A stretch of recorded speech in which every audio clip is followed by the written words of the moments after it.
Bonjour à tous. Très heureuse de vous retrouver en direct dans votre émission internationale avec RFI et le journal Le Monde. Bienvenue à tous. Elle n'a peut-être jamais autant fait parler d'elle. Souvent qualifiée de belle endormie, de passéiste, la francophonie a été vantée ces derniers mois comme une chance par le président français Emmanuel Macron. Mais quel rôle joue-t-elle vraiment? Quelle est sa place dans l'actualité du monde? C'est la secrétaire générale de l'OIF, l'Organisation internationale de la francophonie, Michaëlle Jean, qui est l'invitée d'International. Mais pour ouvrir cet entretien, ce document, un extrait d'une célèbre émission littéraire longtemps dirigée et animée par Bernard Pivot. Nous sommes en 1988, il y a 30 ans. Il reçoit Loïc Depecker, l'auteur d'un petit dictionnaire insolite, les mots de la francophonie. Bernard Pivot s'en délecte et l'astrophysicien franco-québécois Hubert Reeves lui livre son analyse. Regardez, écoutez. Au Sénégal, camembéré, c'est quelqu'un qui sent affreusement des pieds. Camembéré. Je me demande bien pourquoi. Oui, on se demande bien pourquoi. Et alors, admirable, c'est chéri Coco, c'est un petit ami. Ah oui. Et alors, chéri Coco, c'est la petite amie. Et il y a un autre mot au Sénégal, que j'ai trouvé aussi dans votre livre, c'est la gossette. C'est une gossette, c'est une petite amie. Et à Haïti, aller à la commode, ça veut dire faire ses besoins. Aller à la commode. Il vous a ravi, ce livre. Oui, j'ai vu derrière l'écriture de ce livre quelque chose que j'approuve tout à fait. C'est l'idée de faire valoir le fait que la langue française est une langue qui est une langue vivante, c'est-à-dire qui continue à évoluer et il y a des endroits dans lesquels elle s'évolue très vite. Par exemple, vous parlez de l'Afrique, de la capacité de faire des nouveaux mots qu'il y a en Afrique. Et ça, je crois que c'est très bien de le faire parce qu'il y a ici en France, j'ai l'impression, une tendance à faire de la langue française une langue de musée. C'est-à-dire, ça se dit pas. Bonjour, Michaëlle Jean. Bonjour. Alors, je le rappelle, vous êtes secrétaire générale de l'OIF, l'Organisation internationale de la francophonie, qui regroupe 84 pays. Alors, cet extrait, il vous amuse ou il vous irrite quand vous voyez la langue française comparée à un musée? Tout dernièrement, c'est la représentante personnelle du président français, Emmanuel Macron, Leïla Slimani, qui a dit qu'il va aller sortir la langue française des boudoirs et des salons. C'est une étrange, façon de concevoir la langue française. C'est pas la réalité? Non, pas du tout. C'est pas une langue des boudoirs. C'est une langue extrêmement dynamique, une langue qui est porteuse aussi d'un pouvoir d'influence et d'attractivité dans le monde. C'est la seule langue avec l'anglais à être parlée sur les 5 continents. C'est la 3e langue des affaires. C'est la 2e langue la plus enseignée dans le monde et c'est extraordinaire de voir cette langue qui est aussi langue d'innovation, langue des technologies, langue des sciences, langue de la pensée. Mais il y a d'autres perceptions. Mais avant de poursuivre cet entretien, je vous propose ce focus. Votre parcours, il a été réalisé par Bastien Bory et Bernard Martineau. Le téléjournal avec Michaëlle Jean. Mesdames, Messieurs, bonsoir. Le ton est ferme et l'expression grave. À 44 ans, la première présentatrice noire de Radio-Canada s'imagine-t-elle alors devoir changer de visage 4 ans plus tard? En 2005, vous voilà propulsé gouverneur général du Canada en représentation. Et contrairement à vos prédécesseurs moins remuants, vous tenez à la diplomatie du corps. Nous arrivons maintenant avec de nouveaux décideurs qui ont grandi dans la diversité. Qui ont grandi dans un monde, justement, où nous nous rencontrons. En faisant bien sûr quelques pas de côté, vous qui, défenseur des traditions inuites, récusez ce célèbre proverbe selon lequel le pouvoir ne se partage pas. Dans le pouvoir, il y a aussi la nécessité d'amener d'autres à avoir cette capacité de faire bouger les lignes. Né à Port-au-Prince, vous serez d'abord déraciné par la dictature Duvalier que vous fuyez à 10 ans avec votre famille. Alors, quand survient le dramatique tremblement de terre de 2010 en Haïti, ce n'est peut-être pas tant la représentante de la couronne britannique qui s'exprime. Our brothers and sisters in Haiti.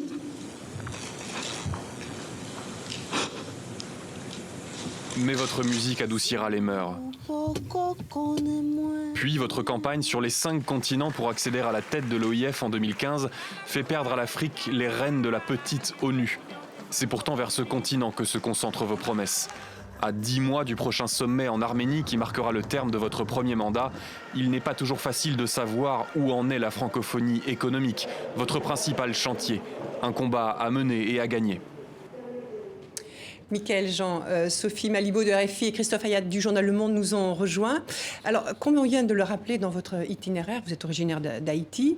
Vous avez réagi il y a à peu près une semaine aux propos tenus par qu'aurait tenu le président Donald Trump concernant ces pays comme Haïti et les pays africains, qu'il aurait qualifiés de pays de merde. Vous avez jugé ces propos indignes, troublants, offensants.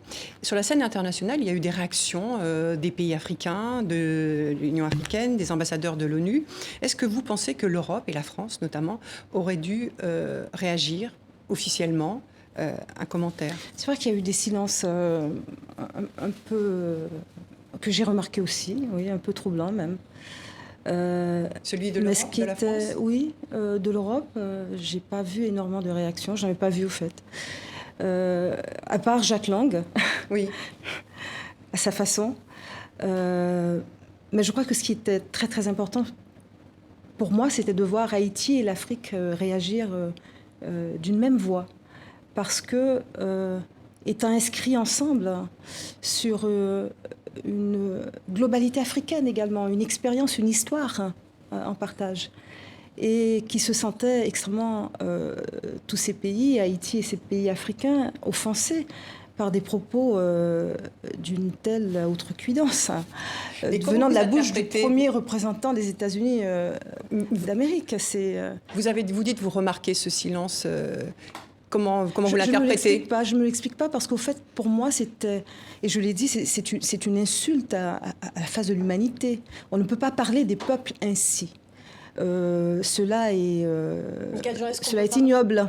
Est-ce que vous pensez que Donald Trump aussi a peut-être voulu désigner certains dirigeants qui font que leur pays ne se trouve pas dans une situation où leurs ressortissants puissent rester vivre chez eux? Vous savez, il y a le choix des mots quand même. Bien sûr. On peut le dire comme vous venez de le dire. Ouais, tout à fait. On peut le dire comme ça. Au-delà du choix des mots. Mais le dire, je veux dire, de manière aussi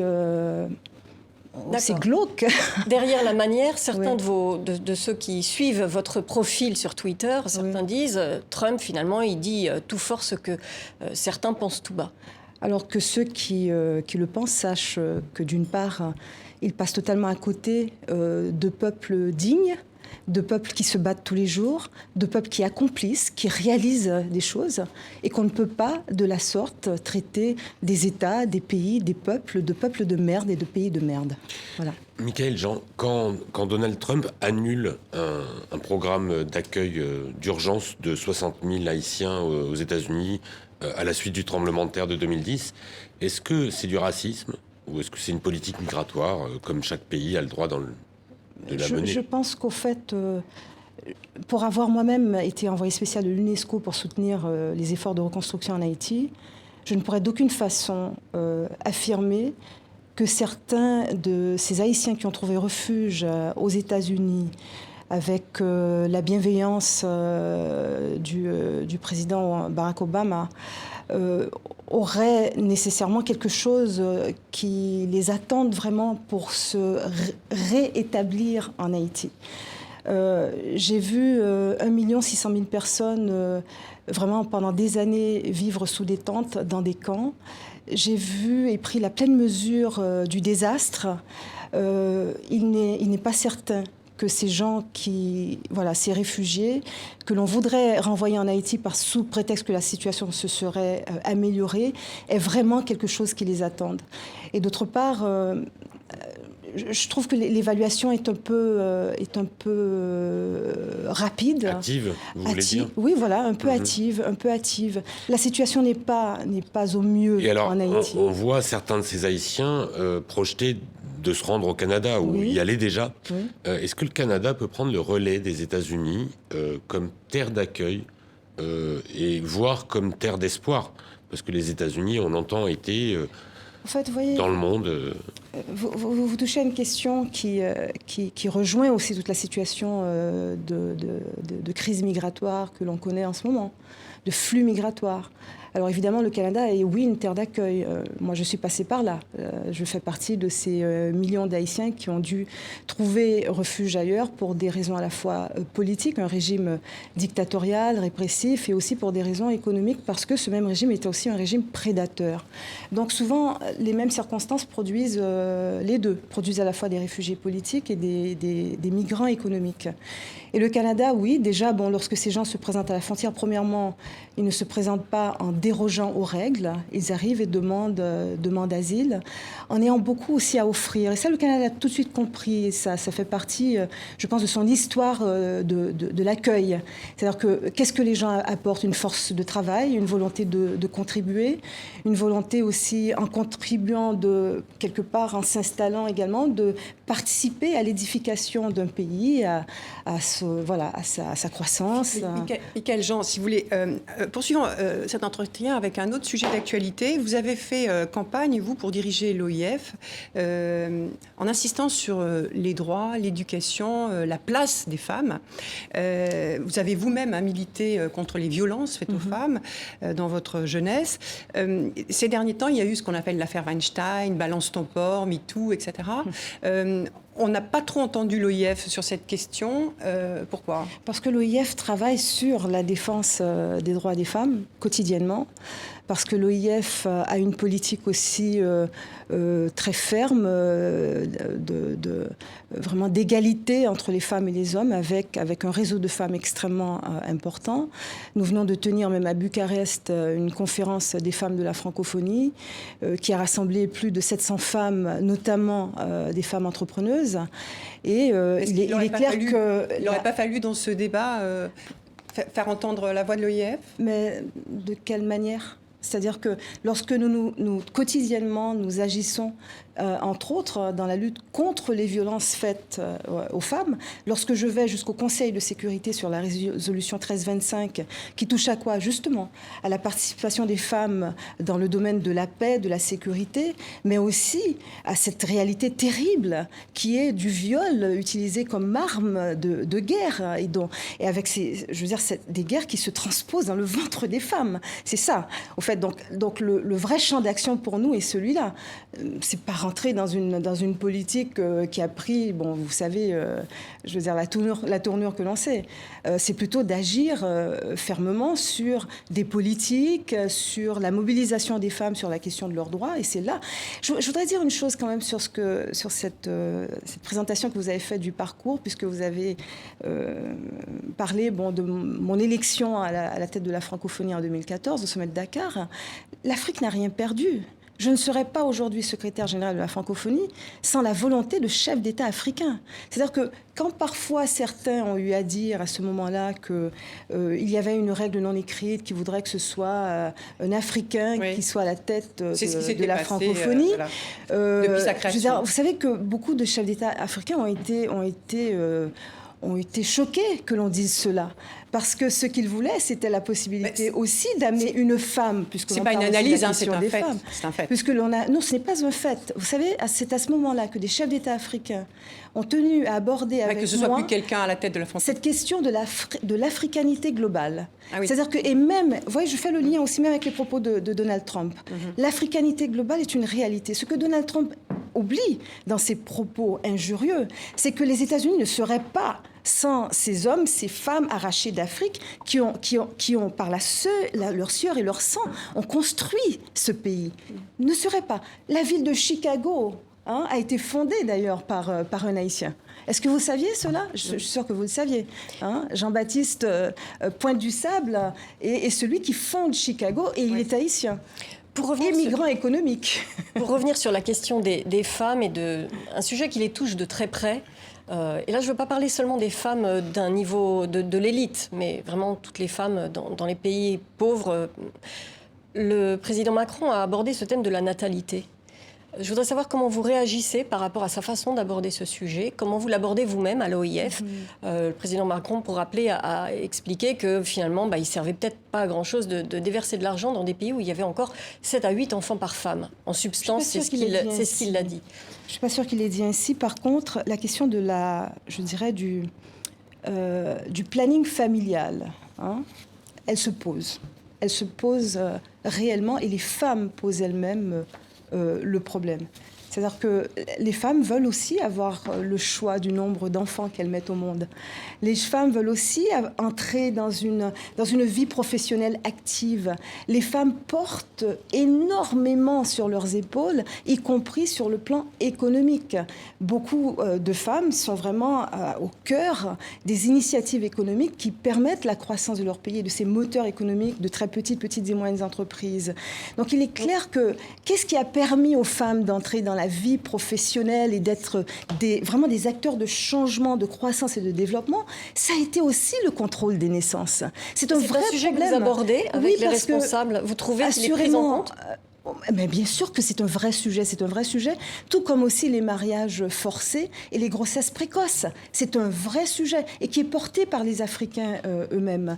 C'est-à-dire qu'on ne peut pas penser à la condition des femmes sans aussi penser à cette dimension-là, cette dimension du contrôle des naissances et de leur choix aussi. Michaëlle Jean, il y a une autre dimension par rapport au pouvoir des femmes, ou du moins à leur place dans la société.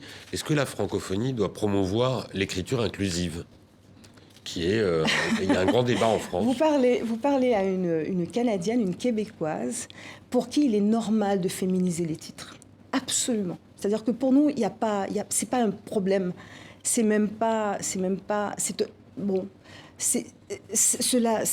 limpide pour nous.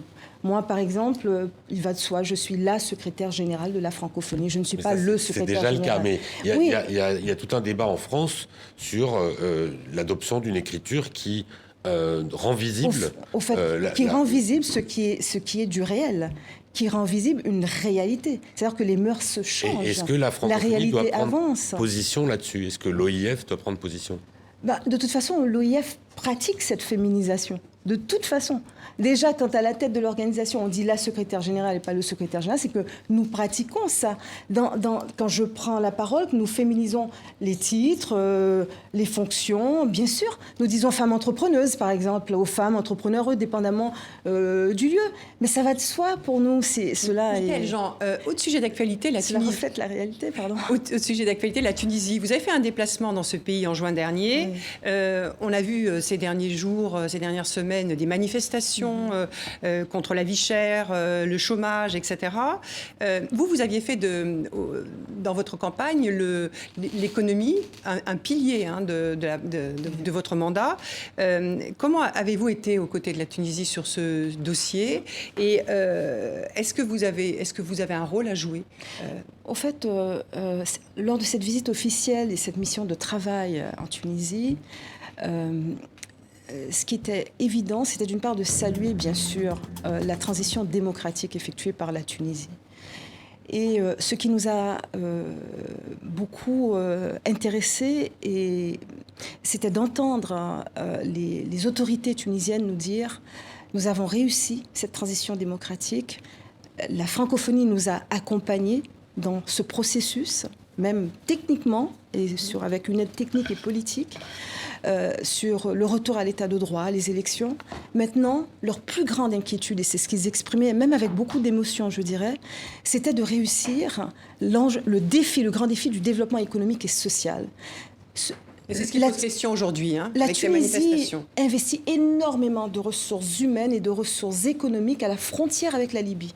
C'est-à-dire en essayant de tenir cette digue qui, si elle venait à lâcher, serait un véritable tsunami dévastateur pour l'ensemble du continent et pour aussi le monde, en termes de sécurité, Comment vous analysez, Michaëlle Jean, le stade auquel on est arrivé, où finalement les gens sont dans la rue, les jeunes sont dans la rue? Alors j'en arrive, c'est que avec toutes ces ressources humaines et financières investies dans la défense, la Tunisie se retrouve aujourd'hui en situation difficile et est obligée d'introduire aussi des mesures d'austérité et qui viennent finalement, je dirais, provoquer de la grogne, de la colère, parce que les attentes des Tunisiens sont aussi sur les meilleures conditions de vie. Vous voyez, donc, Michaël Jean, l'OIF, ces derniers temps, a suspendu de ses fonctions votre directeur votre directeur de l'économie du numérique, Kako Nubukwo. Il avait pris des positions très fermes contre le franc CFA et sa dernière tribune, notamment, critiquait sans détour les propos d'Emmanuel Macron sur le franc CFA. Alors, on devrait savoir dans les prochains jours quel va être son sort. Il y a une commission qui doit statuer là-dessus. Est-ce qu'en sanctionnant Kako Nubukwo, est-ce que vous ne mettez pas l'OIF dans une situation délicate, c'est-à-dire que vous prenez fait et cause pour le franc CFA dans un débat qui peut apparaître, après tout, légitime? Écoutez, c'est un vrai sujet, la question de la monnaie. Bien sûr, les questions monétaires sont de vrais sujets. La question du franc CFA est un vrai sujet. Voilà. Et donc, c'est un sujet dont les chefs d'État et de gouvernement africains de la zone du franc CFA discutent. D'accord. C'est un sujet sur lequel ils se penchent et en discussion aussi avec la France. Et alors, en suspendant votre directeur qui s'est prononcé contre, alors, écoutez, est-ce que c'est pas une façon de positionner Non, écoutez, mais c'est très clair. Vous êtes cadre d'une organisation internationale. Vous êtes aussi tenu par un devoir de réserve. Vous ne pouvez pas, en tant que cadre d'une organisation internationale, mais ces positions, elles étaient connues parce qu'elles ne sont pas nouvelles. Avant même d'intégrer l'OIF, oui, mais il avait déjà... Mais il a écrit des livres là-dessus. Bien sûr qu'il a écrit des livres là-dessus. Et je veux dire, on a amené à la francophonie un économiste pour diriger cette direction. Il a d'autres qualités que celle-là, il a d'autres sujets que ceux-là. Mais en même temps, pour tous les directeurs à l'OIF, la règle est la même. C'est une clause contractuelle. C'est-à-dire que vous devez vous tenir à un devoir de réserve. De toute façon, c'est une question administrative, je pense, qui vous l'avez dit vous-même, qui sera débattue par des instances de l'organisation. Et là, dans la façon, c'était... Oui, mais alors, quelle est la position de l'OIF sur le franc CFA ? Je viens de vous le dire, c'est un vrai sujet. C'est un vrai sujet. C'est un vrai sujet. Mais, oui, mais dès lors. Mais est-ce qu'il faut en sortir ou y rester dedans ? Mais non, écoutez, dès lors, c'est pas à nous d'en décider. Ce n'est pas à nous comme organisation d'en décider. Je veux dire, c'est aux chefs d'État et de gouvernement qui ont à prendre ce type de décision et qui ne peut pas être prise comme ça à la légère. Regardez ce que vous avez vécu ici en Europe. Je veux dire, la question du passage à l'euro a aussi ébranlé des économies. On ne peut pas en plus, quand on est, d'un pays aussi quand même, dans la vie même des ménages, ça a été compliqué. Et la question est encore débattue maintenant, n'est-ce pas ? C'est la position du Front National, mais bon, le passage à l'euro n'a pas été que un fardeau pour les ménages et pour les économies. Non, je suis en train de dire que ce n'est pas une question légère. C'est-à-dire qu'il faut respecter aussi le rythme des pays sur cette décision d'ordre économique qui peut aussi avoir un impact sérieux, surtout dans des pays où on se retrouve avec des économies fragiles. Mais ces questions, elles sont débattues entre eux. Et dès lors qu'un pays africain de cette zone du franc CFA ou des pays nous demanderaient à nous, organisations internationales, multilatérales, d'accompagner la réflexion, nous le ferons parce que nous saurons rassembler les experts et les expertises en la matière. Certainement. Et je veux dire, mais vous voulez dire que vous n'êtes pas sollicité sur ce plan-là ? Nous ne sommes pas sollicités sur ce sujet. Nous ne sommes pas sollicités sur ce sujet parce qu'il existe aussi d'autres instances où on en débat de ce sujet. La Commission économique et de développement de la CEDEAO, l'UEMOA, je veux dire, ils ont aussi des mécanismes pour aborder ces questions. Et l'OIF n'a pas été sollicité. Si vous regardez toutes les feuilles de route, les résolutions, les déclarations des différents sommets, jamais je n'ai vu, en tout cas, de mes yeux, que cette question soit abordée. Puisqu'on parle des missions de l'OIF, depuis sa création, on a quand même le sentiment que ces missions ont beaucoup évolué. Il y a eu la culture, la politique, l'économie. Il y a un dicton en français qui dit « qui trop embrasse, mal étreint ». Est-ce qu'aujourd'hui, c'est ça le problème de l'OIF, s'il en est un ? Est-ce que, parce que parfois, on a un peu du mal à cerner ses missions, ses réalisations. En fait, est-ce que c'est ça ? Vous avez, par exemple, dit tout à l'heure qu'on la traitait de belle endormie. Moi, je pense que c'est le contraire, au fait. C'est que beaucoup de gens étaient endormie et ne voyait pas cette organisation. Elle n'a jamais été endormie, cette organisation. Mais là, je parle de ces missions. Cette organisation a toujours été projetée sur des missions de la sorte. Oui, mais est-ce qu'il y en a trop? C'est quoi, au fond sa mission? C'est une ambition légitime partagée par des chefs... trop? Mais dites-le aux chefs d'État. C'est une ambition légitime partagée par des chefs d'État et de gouvernement. C'est un espace extrêmement attractif qui rassemble aujourd'hui 84 États et gouvernements sur les 5 continents parce que dans cet espace-là, c'est un espace de potentialité, de possibilités énormes. Genre, beaucoup de pays s'engagent à la francophonie. La Corée du Sud vient d'adhérer, l'Argentine, nous sommes maintenant à 5 pays latino-américains. Pourquoi? Parce que c'est un espace de passerelle. Exactement. Pour se rejoindre. Hors de l'Afrique, par exemple, parlons du Cambodge, où on se dirige vers des élections dans des conditions plus que contestables. L'opposition est muselée, les opposants arrêtés, etc., leur parti dissous. Dans ces cas-là, l'OIF, comment est-ce que vous réagissez? Alors, l'OIF a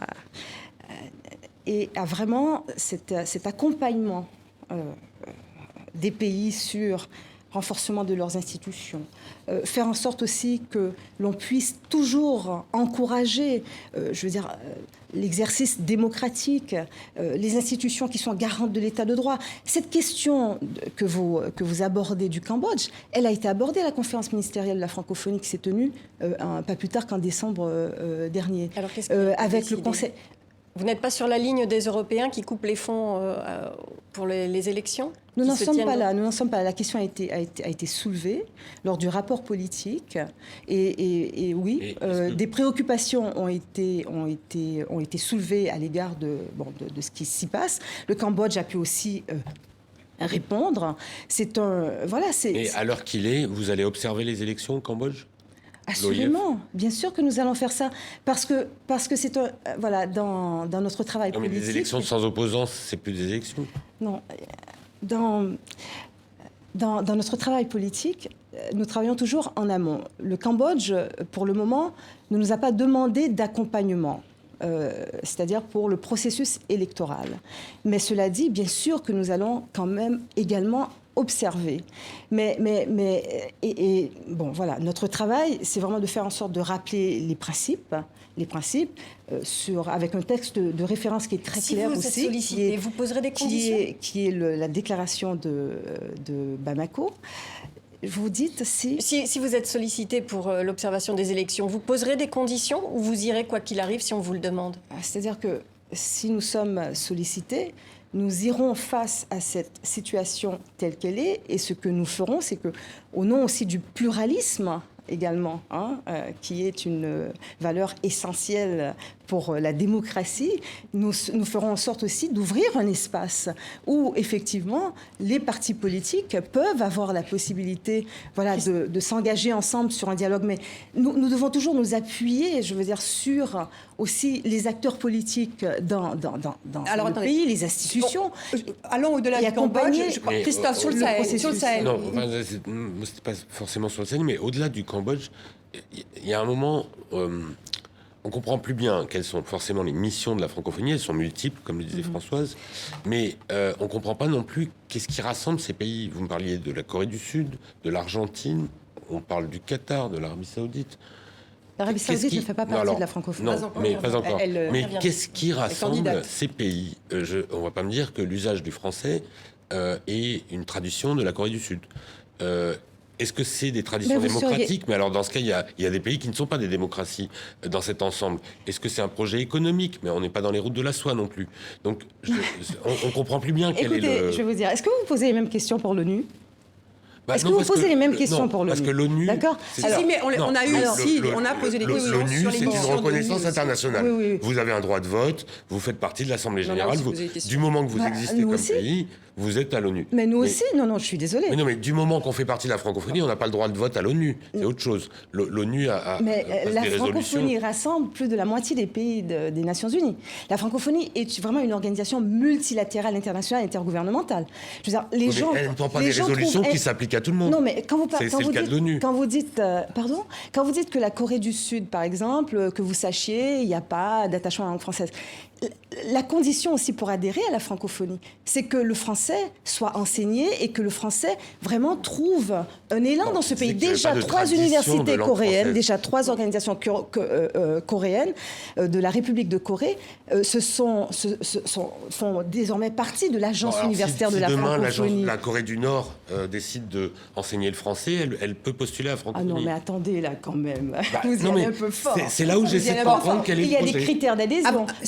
Un critère d'adhésion, entre autres, d'une part, promotion de la langue française, enseignement de la langue française, clair, et aussi des valeurs universelles. Ça fait partie. Okay. Premier article de la charte. Donc il faut pouvoir aussi adhérer à ces valeurs. Et c'est un espace de coopération. C'est un espace où la langue française sert de trait d'union pour faire. Ouais. Et pour vraiment déployer au niveau de la coopération politique, des expertises, des savoir-faire, des échanges aussi d'expériences. Même chose pour la francophonie économique, même chose pour la francophonie numérique, même chose pour la culture. Nous sommes là toujours, partout où il est question de renforcer des capacités, vous nous trouverez. Partout où il faut désamorcer des crises, vous nous trouverez. Partout où il faut encourager le dialogue et la démocratie, vous nous trouverez. On va avancer dans cet entretien. Emmanuel Macron, le président français, lui, a sa vision de la francophonie. Il a promis une initiative dans les prochains mois pour la redynamiser. Et il a demandé à une écrivaine, Leila Slimani, prix Goncourt 2016, d'être sa représentante personnelle pour la francophonie. Alors, on va l'écouter là tout de suite, Leila Slimani. Oui, on est français, mais moi je peux demain, grâce à cette langue française, aller parler avec quelqu'un au Togo, au Brésil, en Chine, au Maroc. Et cette idée-là, je pense qu'elle est très importante. Et dans une période comme la nôtre, dans une période où il y a le danger de la xénophobie, où il y a cette envie dans beaucoup d'endroits du monde d'ériger des murs et de dire que chaque culture est enfermée sur elle-même et qu'il y aurait une sorte de conflit des civilisations, je pense que justement la francophonie, elle dit exactement l'inverse. Michaël Jean, la nomination de Leila Slimani, est-ce que c'est une façon de dire à l'OIF il faut se recentrer sur sa vocation, une de ses vocations premières, qui était une vocation culturelle plus que politique? La francophonie a d'abord été, je dirais, dans son évolution institutionnelle, une agence de coopération culturelle et technique. Mais déjà, ces chefs d'État qu'on appelle les pères fondateurs, oui. C'est Léopold Sédar Senghor au Sénégal, Amadou Diori du Niger, Bourguiba de Tunisie, Sihanouk du Cambodge, se projetaient déjà sur un marché en commun, se projetaient déjà sur de la coopération, voulaient renaître de cette expérience qui a été extrêmement, je dirais, à la limite violente, mais là, je domination, j'entends bien, mais je vous questionne sur la nomination de Leila Slimani et sur cette vision. Comment on pouvait ensemble se projeter pour reconstruire nos liens et construire un espace de coopération. Et d'abord, la France a d'abord insisté... Non, je réponds. La France a d'abord voulu, oui, d'une association, mais dans une agence de coopération culturelle et technique. Et cela voulait dire, par technique, on entendait aussi éducation, formation. Alors, comment est-ce que vous prenez le fait que Leila Slimani soit finalement une simple bénévole? Elle le dit elle-même. C'est pas un ministère, c'est pas un secrétariat d'État. Elle n'a pas de budget, elle n'a pas de bureau. Elle est la représentante du chef de l'État, mais il y a aussi un secrétaire d'État. Il y a aussi tout un travail que nous faisons avec différents ministères français. Vous savez que nous venons, par exemple, de fonder l'Observatoire Boutros-Ghali avec le ministère français de la Défense, les ministères des Affaires étrangères du Canada et de la Belgique. Et donc, voilà, nous travaillons avec le ministère de l'Éducation, aussi le ministère français de l'Éducation, le ministère de l'Europe et des Affaires étrangères. Et avec Leila Slimani, par contre, est une femme d'intelligence. Comment vous allez travailler avec Leila Slimani? Mais très bien, nous avons déjà commencé à travailler avec elle. Alors, c'est quoi votre agenda commun? Elle vient au Conseil permanent de la francophonie et je pense qu'elle a dit très clairement son engagement et sa compréhension de la francophonie. D'abord, elle y voit un espace de grand partage. Écoutez, ce qui fonde la francophonie, c'est aussi un idéal qui s'appuie sur un humanisme intégral et universel. Ne pensez-vous pas que le monde en ait besoin? Tout ce travail que nous faisons et que vous questionnez, par exemple, vous l'avez dit tout à l'heure, mais c'est un travail qui est une plus-value que nous apportons à l'ensemble du monde avec un multilatéralisme qui s'appuie sur une vision d'une d'une dimension internationale basée sur l'éthique, basée vraiment sur la coopération en matière de développement, de protection de l'environnement, sur des questions urgentes, en matière de sécurité aussi, en matière de stabilité pour le monde. Alors, cela est essentiel. Ce n'est pas s'éparpiller, c'est être là et apporter une plus-value en réponse à tous ces défis que nous devons affronter et que nous devons affronter ensemble. Michaël Jean, en décembre dernier, le président français a proposé également à un intellectuel, Alain Mabankou, qui est prix Renaudot en 2006, qui a été de contribuer aux travaux de réflexion sur la langue française et sur la francophonie. Alain Mabankou vient dans une lettre adressée au président français de refuser de participer à ce projet. Il a le droit. Oui, et bien sûr, mais il a des arguments aussi pour expliquer son refus. Il dit que la littérature française a une définition trop étriquée.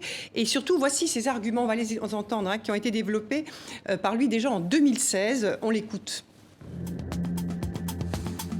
Je suis contre la francophonie institutionnelle, je suis pour la francophonie culturelle, la francophonie de la diversité qui, elle, s'exprime par la liberté du peuple.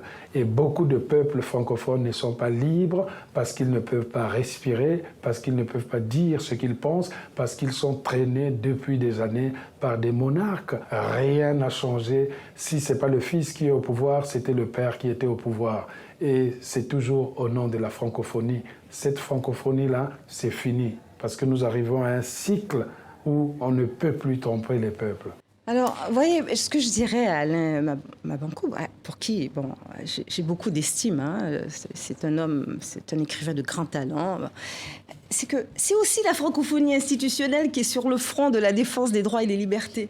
C'est aussi la francophonie institutionnelle qui est sur le front de la culture. C'est aussi la francophonie institutionnelle qui est là aussi pour la défense de la démocratie, pour le renforcement des institutions garantes de l'état de droit. C'est aussi la francophonie institutionnelle qui tous les jours fait un travail incroyable pour accompagner avec une double détente, c'est-à-dire à la fois d'appui technique et politique des processus électoraux. Alors vous récusez ces propos, une francophonie qui trompe je lui dis les peuples Non, en fait... Alain Mabankou, il dit aussi que la francophonie est perçue comme la continuité de la politique étrangère de la France dans ses anciennes colonies. Qu'est-ce que vous répondez à cela? C'est une perception, c'est un constat. Mais écoutez, c'est un constat. Non, écoutez, la francophonie, c'est tout sauf ça. La francophonie n'est pas un avatar du colonialisme, le bras armé et masqué de la politique française dans l'espace. Non, pas du tout. Nous avons affaire à des États. Alors comment vous expliquez que les gens le perçoivent comme ça? Il y a une question d'actualité, en fait, Christophe. Je vais vous dire, c'est surtout en France qu'on a cette perception. Voilà. C'est surtout en France qu'on a cette perception. Et je vous dirais que, au fait, il y a quelque chose qui probablement, chez vous, crée un malaise. Parce qu'il faut prendre le pas aussi de cet idéal qui est justement de passer à autre chose. C'est-à-dire de... C'est pas qu'en France, en ce moment. Vous avez des manifestations à Kinshasa contre le rôle de la France dans le maintien au pouvoir de Kabila. Qu'est-ce que dit la francophonie ? La francophonie, depuis 2015, est à pied d'œuvre en République démocratique du Congo. D'une part, avec cet appui technique dont je vous parlais, sur le fichier électoral et l'audit du fichier électoral. La francophonie, partout où il y a eu discussion, justement, pour arriver même à l'accord de la Saint-Sylvestre. Les Congolais, ils peuvent dire, ça fait déjà 2 ans que ce fichier n'existe toujours pas. Enfin, il n'est toujours pas prêt. Attendez... Il y a aussi tout le travail qui a dû être fait avec la CENI, qui est cet organe responsable de l'ordonnancement des élections. Voilà. Il y a tout ce travail qui est fait avec la société civile. Il y a tout ce travail qui est fait aussi sur l'espace de dialogue qu'il faut et qui amène l'ensemble des acteurs politiques à s'entendre autour vraiment d'un accord pour qu'effectivement ces élections se tiennent et dans des délais que l'on souhaitait beaucoup plus autres que ceux que l'on a maintenant. Il y a Parce que les gens qui sont dans la rue aujourd'hui... On parle de décembre 2018, alors qu'on les attendait depuis 2016. Mais ils s'estiment mis devant le fait accompli, les gens qui sont dans la rue aujourd'hui. Finalement, tout le monde s'est plié à ce délai, ils pourraient... Les gens qui sont dans la rue en ce moment veulent rappeler tout leur investissement aussi pour faire aboutir l'accord du 31 décembre 2016. Voilà pourquoi ils sont dans la rue. Et cette mobilisation, elle est réelle. Et nous espérons en tout cas que, par exemple, que ces manifestants qui viennent légitimement demander, poser leurs conditions, exprimer leurs attentes, ne soient pas, je veux dire, réprimés dans le sang comme on a pu le voir. Alors, cela est inacceptable et j'ai eu à le dire aussi. Michaëlle Jean, alors au moment où le président Macron souhaite redynamiser la francophonie, il y a 3 jours, on a appris qu'un tiers des administrateurs de la Fondation Alliance Française ont démissionné. L'Alliance Française, je rappelle, c'est un réseau de plus de 800 alliances dans 133 pays qui permet l'enseignement du français à 500 000 étudiants. Un commentaire sur cette actualité ? Voilà, bon... C'est une affaire française.